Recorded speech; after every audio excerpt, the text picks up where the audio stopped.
In this ClimateGenn episode, I'm speaking with the theologian, environmentalist and philosopher, and author of over 50 books, Dr. John B Cobb, about his efforts to bring into being a living Earth movement. The Living Earth movement asks us all to look at how we can reshape humanity to act as part of the ecosphere and not against it. A major part of John's mission is to call on the US and China to stop competing and start working together as leaders in the change we need to end the destruction of our planet. John implores all of us as individuals to think about the way we live and not take anything for granted, especially now that we are committed to devastating impacts from the ecological destruction we are bringing on ourselves. The Living Earth Movement, or livingearthmovement.eco, was founded in February this year, at the same time that John turned 97 years old, clearly demonstrating that it is never too late to take action to strive for a better world for all ecology. Action and activism are hot topics at the moment, and in the next episode I'm speaking with Sunny Morgan in South Africa about a new campaign called Cancel the Debt, a call from thousands of activists in the global south demanding the global north cancel the very debts that are preventing them rising out of poverty and accelerating a green transition. Thank you for listening. Please subscribe and share on YouTube or any major podcast channel. If you want to access episodes early and gain access to unseen interviews, please consider becoming a member on Patreon, where more climate emergency interviews and insights will be posted in the months to come. Thank you. John, thank you very much indeed for taking the time to speak to me. You've been involved in a new project, and I want to sort of discuss it with you in some aspects of it, because there's a lot of complexity, but at the same time there's a lot of hope in it. In the paper that you sent me, there's a sentence in it that says about acting as part of the ecosphere and not against it. Now, if I say that to people, say tonight when I go out for dinner, in principle they're going to agree with me. It's just hard not to agree with. But I think that a lot of people, they have no idea of how to adapt their lives to such a value or a principle. How would you say this translates into some sort of tangibility? Obviously, everything needs to change, because we have been living in a world that is fundamentally self-destructive. But of course, just to tell people to change everything is not very helpful. I think one can talk first both about particular things that people can do, and also about the importance of, let's say, fundamental thinking and fundamental attitude. Without some change at that level, the practical action changes will never be anywhere close to enough. So I would say, I think it's really important just how you think about the natural world around you. Do you think of it as simply there for human needs? And you've been taught to do that. That has been the modern view. Human beings have values. I don't think anybody seriously denies that. And it's important that the natural world serve us, and it's okay. But do you really think of the natural world as something for you to serve also? If you really, really feel that way about it, then probably you're already doing lots of good things. But the culture is constantly encouraging you to think that everything is a matter of what works well for humans.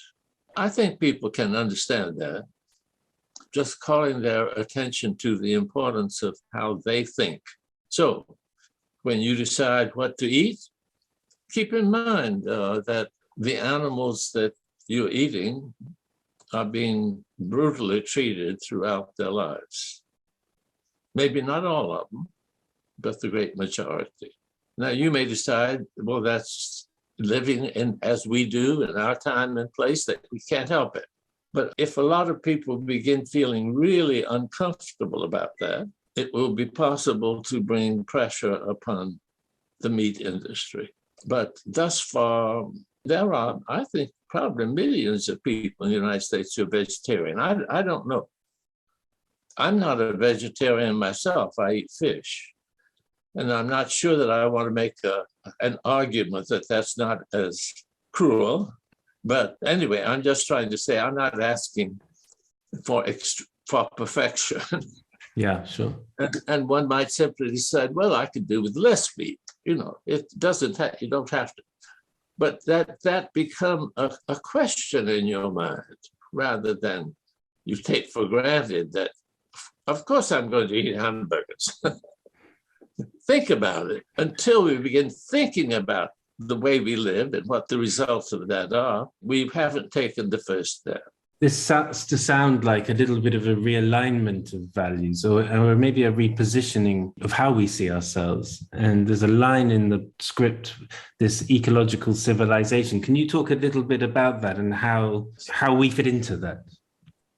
Quite some time ago, I came to the conclusion that rather than simply make the kinds of statements I was making now about how we individually can be less destructive of the natural world and less cruel to the other creatures and so forth and so on, we need a positive, an attractive, positive picture of what the world could be like, where human beings really cared for the whole and recognized we on a living planet and living things should be valued in themselves. It doesn't mean we stop killing. We certainly have to kill plants in order to eat them. I mean, survival requires that. But the ecological systems of nature have a lot of killing in them. So it isn't a matter of being harmless in that sense, but it's a matter of, in general, if the nature is left to its own, the system becomes more complex and provides life for more individual entities, including human beings. So if we can understand how an ecological system works and then fit into it, that doesn't mean we will not do harm, but we will overall stop weakening the ecological system. Because if you weaken it much more, it's collapsing as it really is now. Yeah. So what we mean by an ecological civilization is a different kind of social order, a different kind of economic system, a different kind of education, a different kind of manufacturing. But if you describe it all in a way that you can see it, it could be done. And human life would really be happier in that kind of a world than in the kind of world we live now. I think that helps guide you in, well, what can I do? Kinds of questions. But of course, we also hope it could influence public policy. And we're a long way from that. Don't misunderstand me. I don't think I'm naive about it. But I think people who have caught on to the fact that human society would be really happier for the people who live in it if it were not based on competition, but much more based on cooperation. And again, I think a lot of people, that just superficially makes some sense. But our economic system denies that anybody is interested in cooperating. I mean, a theory. I'm not saying that people in the field don't know better, but that theory is based on the value of competition without any value to cooperation. I think that's sick. And I think the fact that we don't protest the theory in our universities sell people the idea that the world is made up of individuals, and individuals are fundamentally separate from each other, and there are scarcities, and therefore we compete. And what the university does is teach you how to be one of the successful ones. I think it's awful that that's our education. The more one studies, the more one is likely to get sucked into it, even if you know better. It's this idea, when you're talking about it there, about competition, and I've been doing some work with winemakers in southern Portugal, and there's a lot of regenerative work, but it's a lot of responding to the extreme temperatures they're getting down there. And one of the things that really came out of it was they've shifted from competitors to collaborators, and they've done it in order to create a knowledge sharing network so that they can learn faster. And it's been one of the most powerful things that's come out of this whole project, really. I think is when we really understand how dreadful are the consequences of competition. And of course, that I always hate these simplistic statements, of course, are nonsense. I think sports give us a good example of how you can have intense competition within a context in which everybody wants the sport to succeed.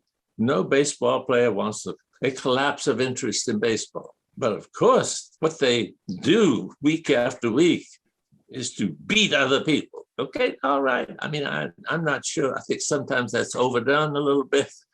So I'm not giving it a completely pass. But nevertheless, it shows we can compete. I mean, I think that human beings enjoy competition and people improve their skills through competition. But it has to be competition in a context that is cooperative. Okay, and I think this really links now. If you take this idea of where we've come from with competition and the absolute state of, I'd say, people's mental health, I'd say the state of economies, the state of the world, where we are. And in your precise case at the moment is this mission really to flip the Chinese and US relationship. Can you talk a little bit about that? Yes, it's really quite remarkable, I think. I am a Christian theologian. That's my profession. Okay, I'm very serious about it. But it's very interesting that I'm much more acceptable in Chinese universities than I am in American universities. It really hasn't been an obstacle. I mean, if theology is talking about God and Christ, I don't do that when I'm speaking in China. But from my point of view, promoting an ecological civilization is also theological. I think if Christians understood Christianity, they'd be doing it. But Christians don't understand Christianity. I mean, excuse my sweeping statements. I hope everybody knows that. I'm not saying this is true of everybody, but I just overwhelmingly, the impact of Christian churches doesn't do what Jesus would call us to do. We're way, way away from that. And I know the history and so forth. I think that philosophy is extremely important. I think modern philosophy is anti-Christian, anti-theistic, and anti-humanistic. And I became a convert to Alfred North Whitehead's philosophy many years ago, and it's fundamentally different. It's a philosophy of organism instead of a philosophy of mechanism. Well, if you think about organisms, they obviously need some kind of cooperation. No organism survives simply on its own. So the values that I get from my Christian faith are actually worked out in a profound, systematic way by a mathematician physicist. And we need to change the ways we do science. Science is in trouble too. Scientists have no idea what quanta are, but the whole world is constituted by quanta. But science is supposed to be interested, but science has given up interest in that. They're only interested in fragments. We organize the university so you can be a wonderful physicist and not know anything about biology, but you don't understand the world scientifically that way. So in any case, I think that China and the United States are the superpowers today, and the two that most need to cooperate because they are the most powerful, because they're doing the most polluting, because they're doing the most damage, are China and the United States. And President Biden has really tried to involve China cooperatively in thinking about climate change.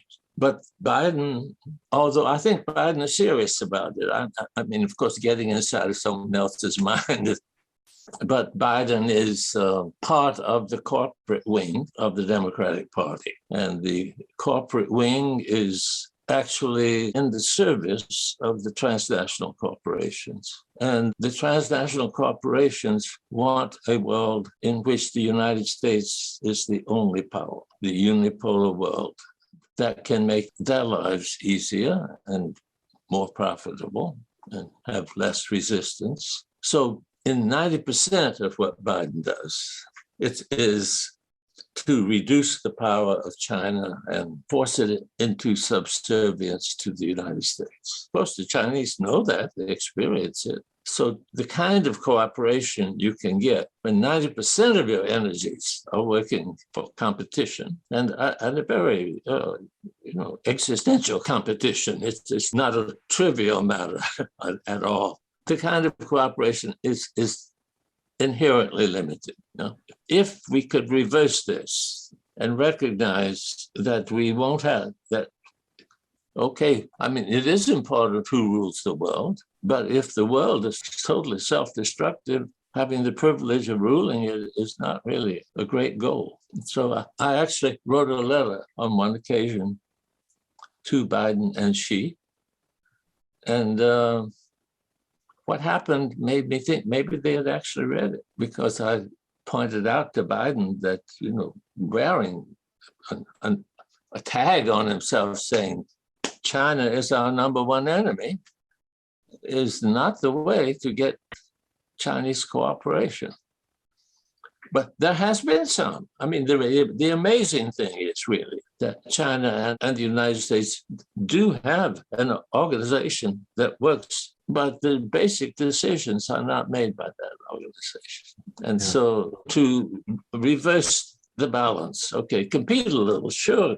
I think it's be good to compete to see who can offer the best deal to the third world on economic matters or something. Of course, China has won that competition. The US doesn't even want to compete on that. They can manage the third world by sanctions, but it's a self-destructive way of managing. You mentioned this relationship between China and the United States, and if you could convert that into one that is not based on enmity, but on collaboration for climate. In my last interview with Sir David King, who's a former UK chief scientist who's worked on the climate negotiations for years, he said that the US was the biggest block to real climate treaties that were binding. And this has meant the previous COPs have been hobbling along we're talking about 26 years of COPs without a hope of real success.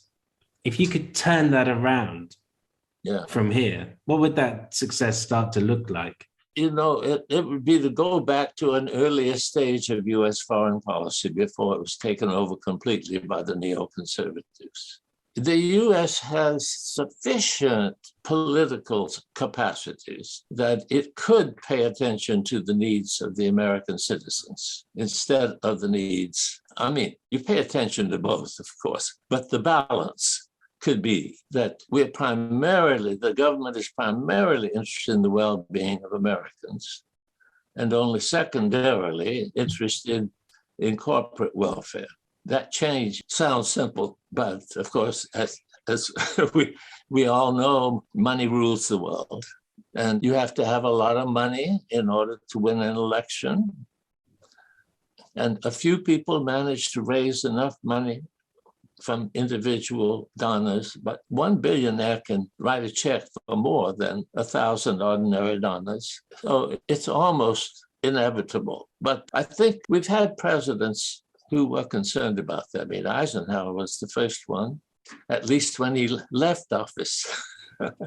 He told the American people what was happening. And I think JFK had come around to the view that we really needed to become independent. And I think there's a lot of independent spirit in the United States.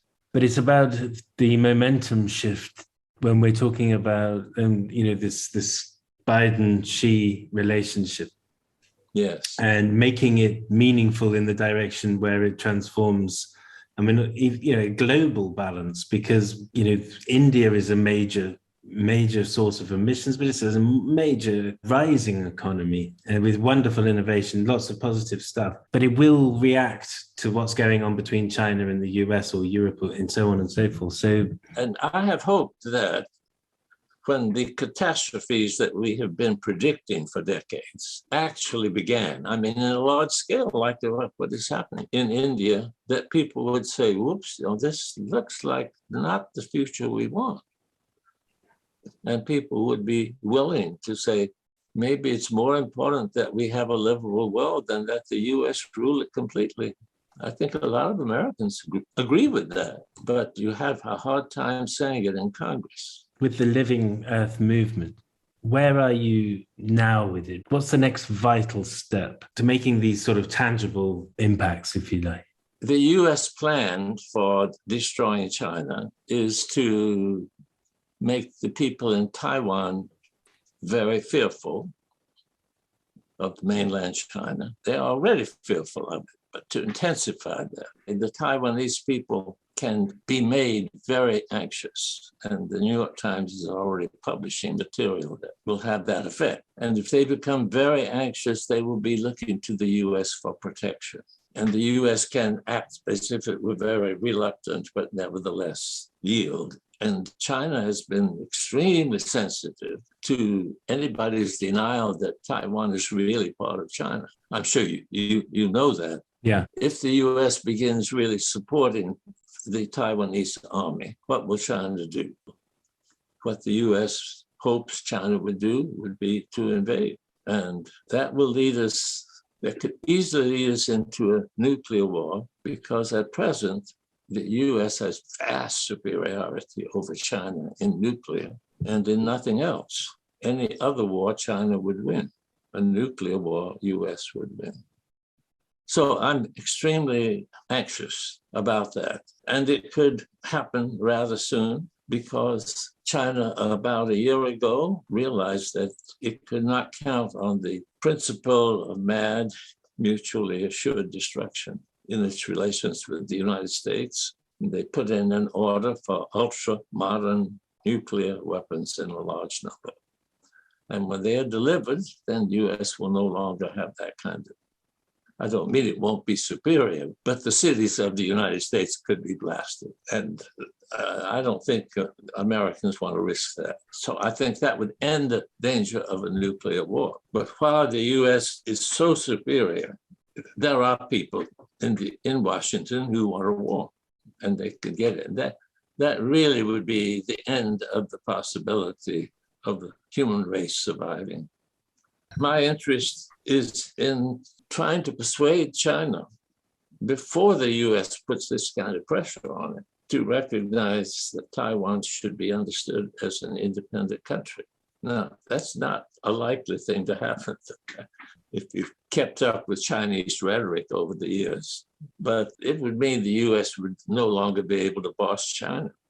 It sounds very much like we're going from sort of geopolitics that are based on conflict and supremacy, of course, to priorities that are actually about creating a world we can actually live in. The reason I think it might possibly happen is that the Chinese government could, please don't misunderstand me, I'm not expecting this, but it could say what's happening in India now means that we cannot continue with international affairs as usual. And we do realize that Taiwan never was really part of China. It was given to China as a place where Chiang Kai-shek could take his army. It was given by US in a thoroughly colonial imperialist style. We don't believe in that style. We know the people of Taiwan don't want to become part of China. The vast majority of them are not ethnically Chinese. They have their own language, their own culture, the Formosans, and so forth. So in order to reduce friction among nations, we are guaranteeing the independence of a politically neutral Taiwan.